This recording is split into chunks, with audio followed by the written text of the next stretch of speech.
Welcome back to the Burst to Moment Music Marketing Podcast. Today we have Andy Knox with us, or also known as Noxy in the industry. Yes. You are Commercial and Digital Streaming Manager at Virgin EMI. Have I got that right? Well, almost. Commercial Director of Commercial and Streaming, sorry, is what it is.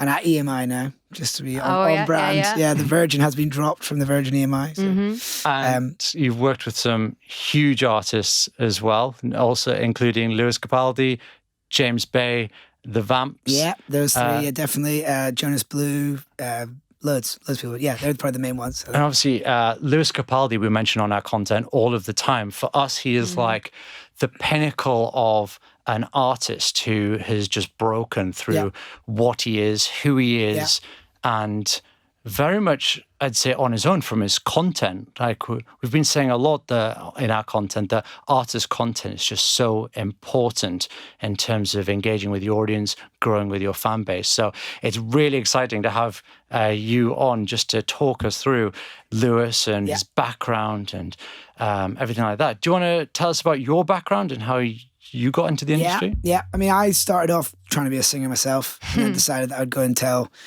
people how to do it, even though I couldn't do it myself. So that's how I've got here. But, music school, BIM in Brighton, I went to. I did a degree in music in Newcastle. And just stumbled upon a sort of work experience for 2 weeks at Universal. Wasn't paid. I literally was stacking CDs when they were still stacking CDs. Like it was in what's now Globe, and they were doing sync licensing and all that. And I was just there for 2 weeks. I think the World Cup was on, and it was very chilled. I mean, I was doing nothing but just speaking to people and stacking CDs and trying to understand. I didn't really understand how labels were set up. I didn't know anything really. And then this guy who's still a mate now sat me down and was like, literally drew out what a label looks like on a bit of paper with a pencil. And I was like, oh yeah, like things that seemed really obvious just weren't, no one ever really sat you down and taught you that. So I met HR from there, and then sort of got a proper internship, went away. I did an internship at Polydor, and I got an internship at iTunes when iTunes was like sort of the number one dominant thing, and they were running everything. I was using Spotify at the time, but I was downloading and I was streaming for free on Spotify and using a bit of SoundCloud. I was sort of split across 3 platforms, which I guess people probably still are now. People use YouTube and use Spotify Premium or Freemium. I don't know. But I was firmly split across 3. And the industry hadn't really embraced Spotify at that point as they obviously do now. And the other streaming services are available. So the year at iTunes was amazing for me. And then the whole time I was doing that, I was managing a singer-songwriter called Frank Hamilton, who's a proper DIY artist, where I learned a lot doing that because I did everything for him. He had all the ideas, he was the creative brain, he was the musical mastermind, but I just helped him finish those ideas, get them across, implement them. We can talk a bit more about him because he's a special dude who's never had any major label support or any publisher support, and he makes, he still makes good money and a living out of being an artist, and for whatever reason he's never had that sort of financial or big building backing, but he should be super proud of what he's achieved over the years. So then doing that, I then got a call from Virgin EMI saying there's a commercial job, and it sort of snowballed from there in the last 7 years, really. What does it involve, your day-to-day work? Everything, really. We do touch every area of the business. I think, when I first went in there, it was like a sales job, and it was mainly about, iTunes, of course, which is why I probably got the job, because I'd worked at iTunes for a year. But all retail. So it was HMV, it was Amazon, it was the supermarkets, it was the indie record shops, it was anything where the music is heard or bought, as it was then. And now it's just wherever it's streamed and listened to, but all those other places as well. It's anywhere we can release music, sell music, stream music. We're involved in that. And then broadly speaking, I touch into lots of central teams. So the central brands team, there's, try and get into the international team, into the sync team. It's about spreading the word and the story and the music of our artists signed to EMI, and just trying to tell as many people as possible about the journey and where we're trying to get to and what we've got to come and what's amazing and how we can, kick on in every area, because it's not just one area. You know, I think that you need to be firing in every area to have a chance of cutting through, and it's so hard because there's so many places you could be firing in. So when we're not in a certain area, I always say, well, why are we not doing that? Why aren't we doing that? Because if you're not, say, on TikTok because you don't believe in it or whatever, you know, well, you're just missing out on a huge audience of people who are on there. And it doesn't mean you have to conform and do a dance or whatever, but just treat the platform in your own way. You know, and I think that's important for people to understand. You know, you do it your way, I think is crucial. And Lewis is probably a prime example of that. Yeah, definitely. So how much kind of control do you have in that aspect? So you're saying like an artist should be on TikTok. For one of the artists that's part of your team, can you say like you need to be on that? Or do you give them a lot of creative control still? I think, I mean, the artist has all the creative control. I think our job, I always say to people, is to educate. Is to educate and try and show artists and managers why they should be doing that, or why we think they should be doing that. I think the days of a record label saying you must do this and your side do us, and that doesn't wash. The same way it doesn't wash with any business. If you have a boss who just screams and shouts at you the whole time, you'll just tell him to F off. You can swear. Can we okay. swear? I wasn't sure what the rules were. Sorry. How do you define an artist story then? What's a good artist story in terms of like what you sell to those places to take them on? Yeah, I think you do need something. You need things to cut through. Like with Frank, we because we didn't have any financial backing or any, you know, we had nothing to really help us marketing wise. It was just me and him, and he had always mad ideas. And in November, December 2011, he said, "I'm going to release one song a week for all of 2012." And I was like, "Whoa, that is a big undertaking." I was like, okay, if you're sure you're going to do that, then all I care about is that you finish it. I was like, if you start it and get to like week 20 and give up, it'll be rubbish. It'll be shit. And he was like, no, I won't. He's like, and actually, Noxie, we need to PR it now. I was like, what? We're going to PR that you're going to do something. I was like, that's like me saying, I'm going to row the Atlantic next week and everyone give me a big cheer. And like, no, like, when you do it, we can PR it because it'll be an amazing story. And it did end up being an amazing story because there's two things that happened. He released one song a week for the whole year. It made him the most productive and most busy he'd ever been. He had this like schedule of like, right, I need to actually write a song between Monday and Wednesday. Also, he was writing a blog alongside this the whole time. It was when you were doing like WordPress blogs and stuff. So he would write the song Monday to Wednesday, which usually would spill into Thursday, Friday. They'd try and write this blog of the week, and then he'd release it on the Saturday or Sunday. Or maybe we did Friday to Friday, I can't remember. But anyway, then the process would start all over again. And of course, we had some recordings saved up that, you know, he probably just had to tweak a little bit. And then we said, right, that's week 6, when, you know, because it was hard just continuously. But the majority of them he wrote in that given week. And then to diversify even more, we started getting artists to come, write with him to feature. So artists at the time, we got a girl called Orla Gartland, who's still doing well now. Yeah, like she was on one of the songs. This is in 2012. A girl called Lauren Aquilina, who then signed to Island not long after that. She was on one of the songs with Frank, which ended up being their biggest song, actually, Frank's biggest song. And then in August of that year, Ed Sheeran, who was blowing up that year, he got interviewed in Total Guitar magazine. And he was like, asked the question, what bit of advice would you give to any, you know, new artist? And he said, go do what Frank Hamilton is doing. If you've never heard of him, he's releasing one song a week. If I like Frank Hamilton as a fan, if I love that guy, I'm going to consume whatever he puts out. And that was sort of like a groundbreaking moment, because then Ed got involved in the project, then Newton Faulkner got involved in the project. So before you knew it, we actually had quite a lot of eyeballs and people talking about it. And then at the end of the year, we released Frank's debut album, and we called it the best of #1 song a week. So his debut album is a best of, and it's the 20 best songs from the previous year. And although they'd already been out, we ended up selling like nearly 10,000 copies of that album for £7.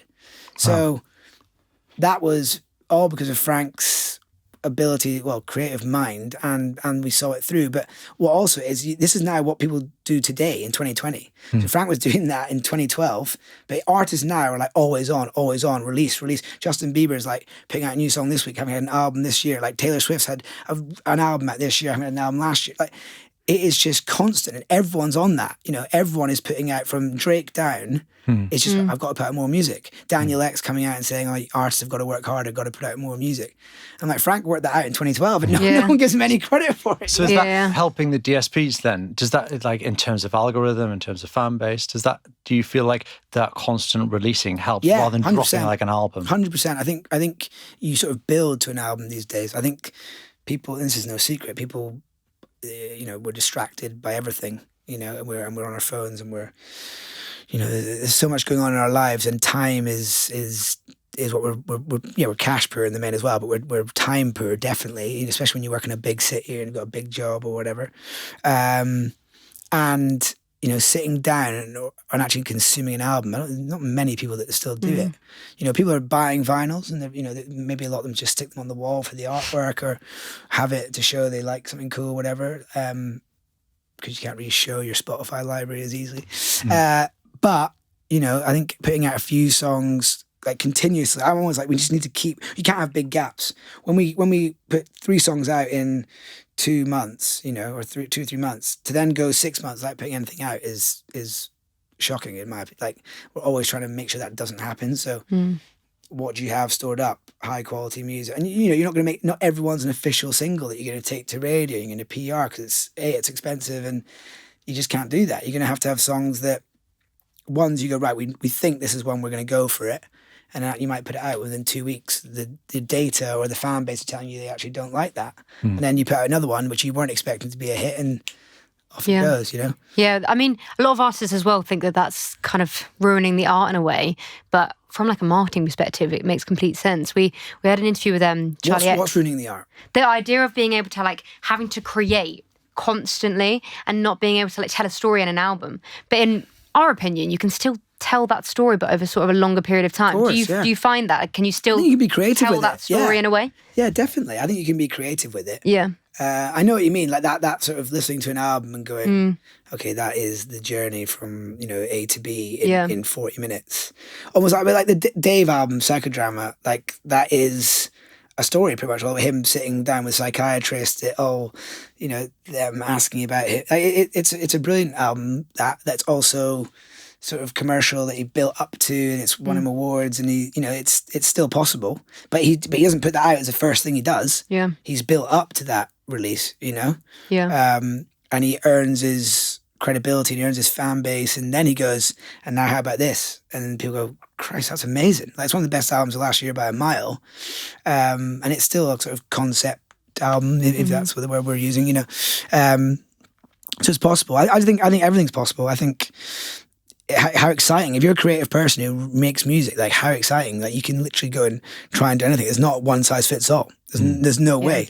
Like, you can't replicate a Lewis Capaldi. You just can't do it. Yeah. You have to take the learnings and try and apply them to someone else. But it's not, oh, right, do you know what? Can you just go be really funny, like, and on your Instagram? Because that's not going to work. You know, and like, there was some artists I saw last year, like, honestly, trying to do a Lewis Capaldi on Instagram. I was like, oh, this is so cringe. Yeah. Like, it doesn't work for you. Like, you have to go and find your thing that works for you. Yeah. And that's what we're all searching for, as well as the music, you know. And I think from a marketing point, if the A&R lot and the artists are taking care of the music, the marketing people and the commercial people, that you need to find those alternative bits that sort of can piece it all together. Yeah. How long was Lewis doing those stories and those funny bits until things really took off? Was he literally at like 700 followers doing that kind of content, or was there a point in which he started doing it? I think Lewis has just always been, he's a naturally funny guy. I think, you know, it maybe more of a, like, he used to, I remember he posted a tweet about, he would like retweet a tweet he had written 3 years ago, and it's funny. Like, it's funny from then. Yeah. It's not like he became funny overnight. I think it was just more about, how do you help him showcase that in a way that works for him? So I think, he was always doing it. I think it had to just be elevated. And also the other thing was, you had to join the dots between that and the music. So when he's being funny on the socials, I think a real turning point was the Grace video. It's a song before Someone You Loved as a single. And in that video, he dances in the strip club, and he has the dancers behind him, and it's done in a really funny, tasteful Lewis way. But people would have seen that video and gone, Christ, that's the guy who I've seen popping up, because it takes, how many times does it take to someone to pop up on in your feed, and you might not look at it the first time, but you might see that thumbnail, you might see a few seconds of it and skip on, and it can take people, I don't know what the stats are, but plenty of opportunities to see something before they actually know what it is. Yeah. And then they might have seen the video in the gym with this, it might have the sound on. They might be running in Fitness First in Clapham, and it's playing like some dance bangers, but they've got Lewis Capaldi Grace on the screen, and they might see him on the run, and they're like, oh, I've seen that guy on my Instagram. And then you start joining it all together. That's as spread as it can be, I think. But to answer your question, how long was he doing that for? A long time. I think it became more front and center. The more confidence he got, the more, I guess, it's my feedback. And when you see the audience react positively to something, it makes you go, oh, I can do that more, or I can do it again, or I can do it this way. And same with the songs. When the audience tells us they like something, we can do more of that, surely. Yeah. In all walks of life. That's not just music. That's in everything. The people out there decide, and this is the bit that like the public often can't get their heads around. They think that we as record labels hold all the power and the key to being a success. And it's like, it's not the case. The people out there, we can take as many things to water as we want, lead as many horses to water as we want. And if after years and years and years of trying and investing and, trying to shift this and change that, it doesn't work, then, you can't say you haven't spent money, or you haven't tried it, you haven't tried to expose it, or the radio haven't played it a bit, or, you always get things exposed to a degree. Very rarely do we not get exposed. But the public will tell you. The public will totally tell you. Yeah. Sorry, I think I'm talking a lot. Sorry. So a lot of your job is about streaming platforms. Yeah. As the label, you obviously do have contacts in streaming platforms. What do you find actually helps an artist get that kind of step onto some of the bigger playlists? Do you find that having a social media presence? Do you find it's kind of the brand, or is it purely based on the music itself? I think it's a number of things. I think it's about being organized with your releases. I think it's about, one of the biggest complaints we have as a company is a lack of organization and build up. And I mean that it's a music industry problem. This isn't a EMI problem or anything. This is artists and managers, or artists mainly, get excited. They write something, they get excited, they want to put it out, right? Why should they have to wait for systems to feed it through, or let's go tell the world that we're here? Where in reality, places like Spotify or Apple or whoever it is, YouTube, they want to know what's going on, like what the plan is, what you're trying to achieve, where what's to come, they want to hear the music mainly, but they need to know, they need to try and believe the story and the vision. And we talk about that quite a lot. And I think if you speak to the DSPs, they'll tell you that the amount of things that get dropped on their lap, or the amount of meetings they have where artists or managers just assume that this one person at Spotify should know absolutely everything that's going on with their campaign because somebody somewhere sent an email about it. Like, yeah, there's loads of people emailing those places, by the way. Like, it is fucking nightmare. Like, we're one of them. Yeah, do you know what I mean? Like, it is, the world and his dog is emailing these 4 companies or these 5 companies, everyone, and they can't believe, and the artists and managers, even label people, can't believe that the one thing you're talking about isn't a priority. Like, how are they meant to prioritize when they're getting like 500,000 uploads a week or whatever it is? Like, it is mind-boggling. So how did you cut through? That was the question? Yeah, basically. Yeah, I mean, I still think you do your own thing. I always talk about Jerry Cinnamon. And nobody wanted to help that guy, really. Like, oh, he's really Scottish, it'll never work. Like, you'll never get that on Radio 1, blah, blah, blah.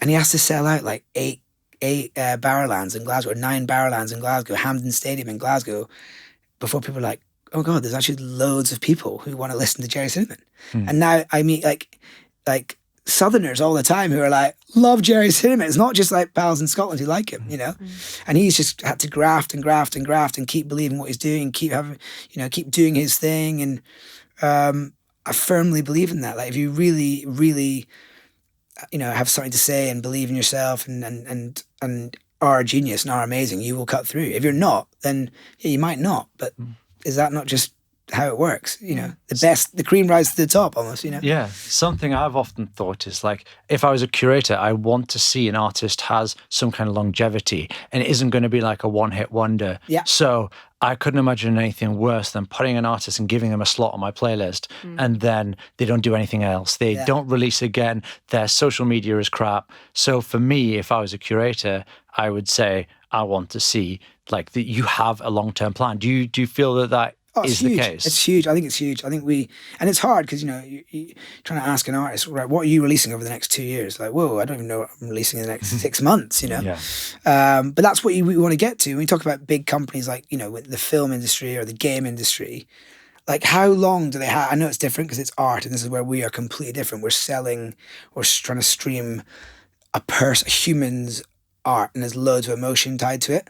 And there is, with a director or a writer of a film, there's obviously that emotion too, but it's like a game's probably a better example. Like FIFA 21 has no emotion and it's just a product that comes out and they know it comes out every year and they know, obviously their challenge at EA Sports with FIFA is they have to recreate every year how to get people excited to pretty much buy the same thing. Fair enough.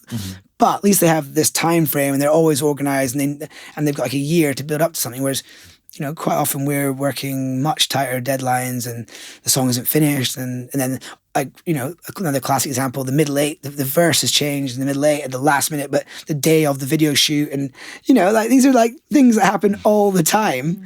And we just got to adapt and crack on. Because if you don't, you could spend your life and never put anything out, And what's more detrimental, it being slightly, shorter run up or never coming out. And I think, not coming out is the worst thing ever. So it's a real challenge for everyone. It's not a label or partner or artist thing. It's an industry wide thing, Do you feel like what playlists you're going to get an artist on, or is it a case of like putting it out and just seeing which playlist you land on? Like, can you write a song for a specific playlist? Can you pitch to a specific playlist, or is it all in the curator's hands? I'm going to say it's all in the curator's hands. I'm sure there's record label people out there. It's like, yeah, I know exactly what playlist I'm going to get you on.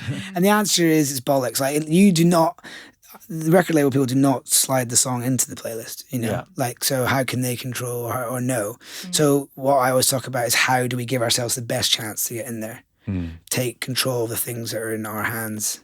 A strong misconception, we get this all the time, is the labels own part of Spotify. So obviously they get in there and us independent artists, like, can you put everyone straight now? Do the labels have an advantage over independent artists right now in getting Spotify playlists? I would say there still is an advantage, I would say, because of the relationships we have, the fact we talk to them all the time, but only a slight one. I think it is quite a level playing field, particularly at one of them. They'll make it, we have more FaceTime and more calls and more stuff, but it's a struggle for everyone. So then the expertise comes in, right, what can we do? How can we make this project more exciting, this artist more elevated? What can we, what muscle can we pull? I think people got so distracted. Like, I try and compare it to back in the day, right, when HMV was the biggest thing, before iTunes. Let's say you just knew the owner of HMV and you knew that at Christmas everyone was going to go in there and buy CDs for Christmas. But us three had a band that started in November one year, and we managed to convince someone to put our single at the front of HMV, right? In every HMV in the country throughout December. We were locked in. £2, Burstamo and Noxie. Here we go, right? And would we sell CD singles that Christmas? Yes. No, I think we would. I think we would. Yeah. I think people would come in and buy that CD single on a whim. Okay. Would it then turn us into a breaking artist? I don't think it would, because who knows, the song would probably be awful between the three of us. The brand, we might look like a shambles. I don't know, but the point is, and this is what I think about playlists. If you get the wrong song in a playlist or the wrong project in a playlist, you're going to get streams. We know you're going to get streams from a playlist. Like, that is not a secret. Everyone knows that. But is that going to be a credible artist project or break? Yeah. Like, not necessarily. Is there like a lot of pressure on it though? Because obviously for independent artists, they put so much pressure on it. Yeah. And we try to get people to step away from that because streams are just streams at the end of the day if they're not like engaged listeners. But from like a label perspective, is there a lot of pressure to get playlist placement, or is it sort of like if you get it, cool, but we just want the fans to listen and for it to do well? Yeah, there's a lot of pressure on it. I try and like dumb the pressure down, and I think people mistakenly think that's me like trying to not do my job or whatever. I'm like, no, we get playlists all the time. We get a lot of playlists for a lot of our artists. We get playlist covers. We get, we do. I think our songs get exposed. I think the pressure comes because it's one of the few things now that everyone knows it's tangible. It's like, if you get a playlist, you're going to get more streams. So everyone can see that. Can see the return quite easily. Exactly. Yeah. Whereas I think because then the streaming numbers are so powerful. When you do something, if you work in another department and you do something quite cool and you can't actually tell if what you did delivered any return. So that maybe you work in the press department or the radio department. Did that playlist on Radio 1 drive the streams? Or did that big article we did with, whoever drive any more streams? It's hard to see that. So then but it's still so important. Like it's all those areas. If you're not in any of those areas and you're just on a streaming service, then I don't know, it doesn't feel as real, Yeah. And I think and that's where it's come from. People, managers and artists can see, oh, my song does better if I get more playlists. Yes, it does. No one is denying that is the case. But is that the long-term solution? I don't think it is, because you could get 10 playlists tomorrow. We could have a song that gets 10 playlists tomorrow and it does 1 million streams from those playlists. And then the next week, it's out of all those 10. Yeah. So it's like a house built on sand, I always say. Like, it's not within our control. Yeah. And you're going to be upset. What happens if you're doing more streams from, other areas the next week, but obviously your overall's down? Should you be disheartened? I don't think you should. It's just relying on something too much, isn't it? Yeah. Which was never really the case before. Well, Like, iTunes it quite a new was as thing. well. It Yeah. was. People were obsessed with that as well. Where like physicals, you couldn't really rely on anything unless you had like that HMV contact sort of thing, which means that people feel like they can sort of cheat the system in a way and just be like, oh, I've nailed it, I've got a massive audience. And it's like, no, those playlists have massive audiences. Exactly, yeah. So do you think that people have to have sort of all areas in place? Yeah, So 100%. socials, press, radio, everything Definitely. has to be covered. And record labels, I think major record labels are still the best place to try and achieve that. Yeah. Can you achieve it on your own? 100%. There's plenty of examples of people who've done that. But I still think when it comes down to it, do you want the expertise the way it works with us? I think so. I really do. I just, you always hear people moaning about, oh, the label did this. Like, we do not sit around trying to work out how to fuck an artist. I'll tell you that right now. All we're doing all I ever see is like 80 to 100 people just desperately working out how we can win. That's all I ever see.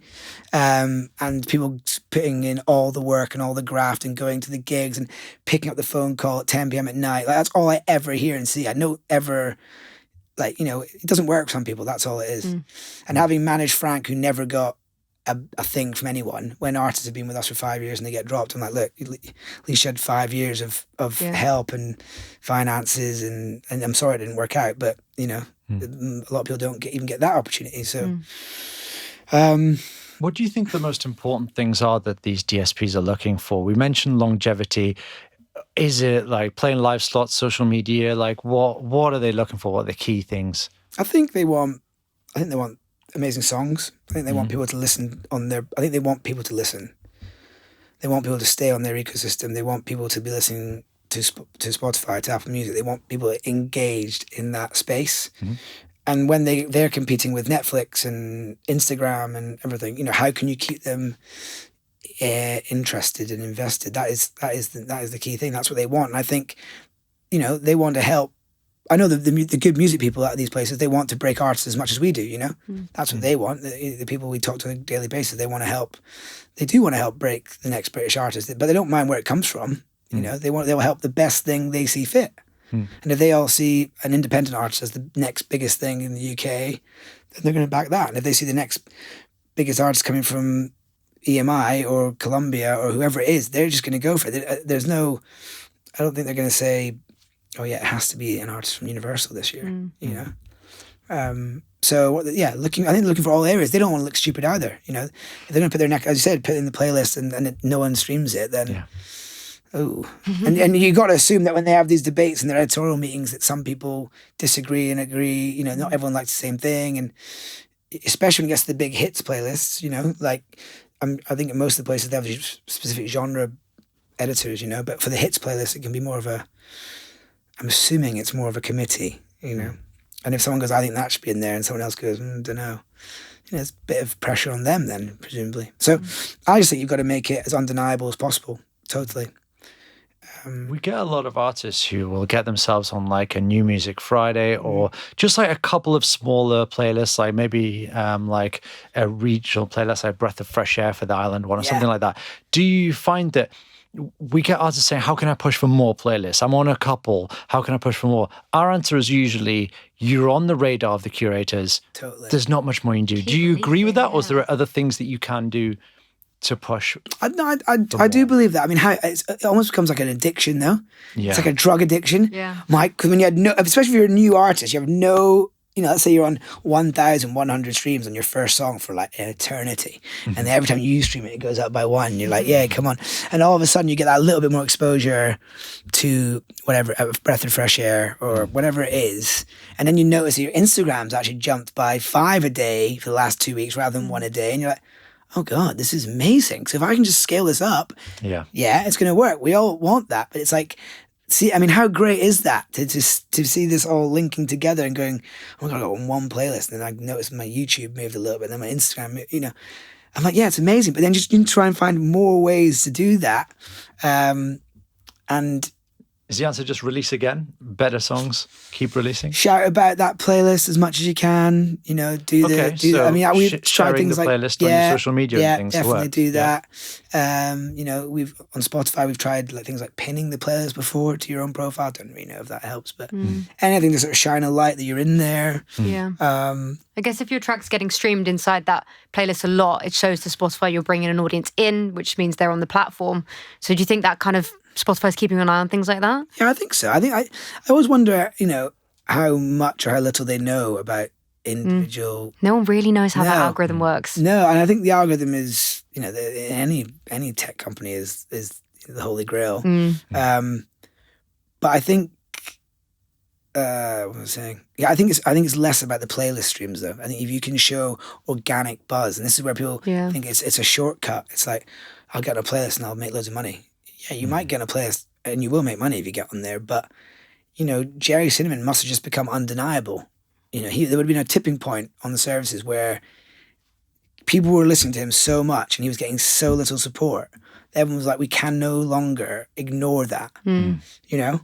And that for me is the dream. That is the absolute dream for any artist. I would much rather achieve it my own way. And look, it's bloody hard. Don't tell me. I'm not saying this is easy, by the way. I'm just saying how your position completely shifts if you've created and you're earning money yourself and you've created the audience. So if you can work out how to do that, the playlist will come. I'm sure they will. I'm sure. And it's hard. It's really hard because it takes so long. And, you know, there's so many artists out there and there's so many people wanting to do it and to follow the dream. And, you know, it's difficult. It's really difficult. I think the conversion time's definitely increased. You know, to take an artist from zero and get them breaking. It feels like years ago Jessie J seemed to just have like Do It Like a Dude and Price Tag, and then she was like one of the biggest artists in the UK, if not the world. Those 2 songs. I don't know anyone who does 2 songs really. Yeah, even if they chart, people kind of forget about them pretty soon, don't they? Yeah, you need it takes a minute. You know, it takes a minute to join all these dots. How do you think you stay in the limelight then? How do you keep their attention? Is it release again? Is it stay current on like socials? Like it's everything. People? I think you pop up in every area. You go and work with different people. If you're someone who, you know, isolationism. If you just do your own thing and then like, well, why don't you go and work with so and so, or why don't you? You know, I think back to all the indie bands. Do you see those articles in Vice about like there was like an article in Vice a few weeks ago about landfill indie in the 90s, and it was bloody funny. It's just making me think of the glory days of all the best indie bands ever. And but all those bands were like connected. They all just hung out together, and it was like a proper like Camden scene. And we've got it now with like a UK grime rap thing, you know. But that's the only genre I can see it in. Yeah. They're all helping each other out. I remember we put out was it Captain Conan album, and like loads of different artists just pinned the Captain Conan album to their Spotify page. Like, you don't see that in any that's amazing. Like, so, but you've got all these different singers trying to like just do it on their own. I mean, what happens like groups getting together, Libertines and Winehouse and the Rakes and whoever, you know, all hanging out in Dublin Castle. Like, who's doing that? You know, and And it is only just the rap grime scene, you know, and that's why it's flourishing here, especially because they all just back each other and jump on each other's songs. And they're, you know, we've got guy Mostack and him and Dave, you know, have songs together. And Mostack's got a song with AJ Tracy coming this week. Like, they all just jump on each other's songs and feature with each other and support each other and go to each other's shows and jump on the stage. And that's amazing. Like, no wonder it's exciting, because everyone's like, fuck, that's, you know, the kids are going, that's him, that's that, that's no one, and then everyone else is thinking, oh, I'll just do it on my own. I'll just do it. I think that's weird, you know? Yeah. One thing that I think kind of been a theme throughout is being everywhere. Like you mentioned, like streaming platforms, socials, press, radio. Do you think this is the same for sort of all streaming platforms and all social media platforms? Should an artist be on absolutely all of them, even if they're unsure whether it's sort of for them, like TikTok, which a lot of artists are against? No, I hear that. I think it's about making those things for yourself. You can't. I'm sure you can't do everything. You know, there's certain artists and genres where, you know, there's got to be some quality control for sure. And people will tell you I'm a bit more commercial and to the point. There's definitely some more tasteful people at the label than me who are like, no, so we're not doing that. But you know that. What I'm trying to say is, if you're not in there, then you can just rule out X of millions of people. And if you're okay ruling out those X millions of people, then that's fine. But just know that's going to make it harder for yourself. Why don't you try and take something like TikTok and make it your own and use that area? You don't have to do a dance. No one thinks you have to get Weekend Blinding Lights and do a dance for your granny. Like, you don't have to do that. But use the platform and do it in a way that is in tune with your artist brand. And that's the bit that is difficult to understand, I think. One of our most commented comments is commented comments is how much Spotify pay. Do you have an opinion on it? On how much they pay out to artists? I've got a great opinion on this. Go for it. I say great. I've got a big opinion on it. My opinion on it's never changed. And again, it's a Frank Hamilton story, and I feel like it's an important story because again, he had no funding, no money, no backing, and every penny we made was always super important, especially to me because I had no money and I got some of it. So we were doing a tour, I think it was like a second headline tour we did around the UK, and it was doing like, you know, 200 cap venues, 600 in London, but 200 in the rest of the UK. And we're doing Thekla in Bristol. And we had a day off the day before, and he's like, Noxie, right, we're going to go busking today. I'm going to tweet out and say, look, guys, I'm busking at 2:00 in wherever the high street is in Bristol. I went down there and he's busking away. About 3 fans turned up, and then it grew to about a crowd of 10, 20, 30 people. And I'm just flyering for the gigs. It wasn't quite sold out for the next night. So, anyway, I'm flyering. This girl goes, oh, Frank Hamilton. I'm like, yeah. She's like, he got suggested to me as a related artist on Spotify last night. And I listened to the first song, loved it, and I listened to him all night. And now he's playing on my high street. So this is mental. Like, I'd never heard of the guy about 12 hours ago. And I was like, yes, I thought it was mental as well. This is amazing. And then she goes, can I like meet him? I was like, yeah. She comes over, buys a CD. He signs the CD, gets a picture with him. And then she comes to the show the next night. And then she buys a t-shirt afterwards. So the CD was 10 quid, the ticket for the gig was 8 quid, and the t-shirt was 12 quid. So all because of Spotify and her listening to however many songs she listened to, and we probably got paid about 10p, we managed to get 30 quid, which we'd never have got because she would never have taken a punt on iTunes or an HMV for 6-7 quid on the album. So that for me is all you need to know about the finances of Spotify, in my opinion. It's exposure, and also you get paid more by Spotify than you do from a YouTube. So, but no one ever seems to have a problem with that. So yeah, true. That's it. I just think it's exposure. People, if you're good, it'll cut through. If you're not earning any money from your music, it's probably not that as good as you maybe think it is. Possibly, maybe it is. We've not heard it yet. But my point is, it's there to, it can expose you, and you can create more.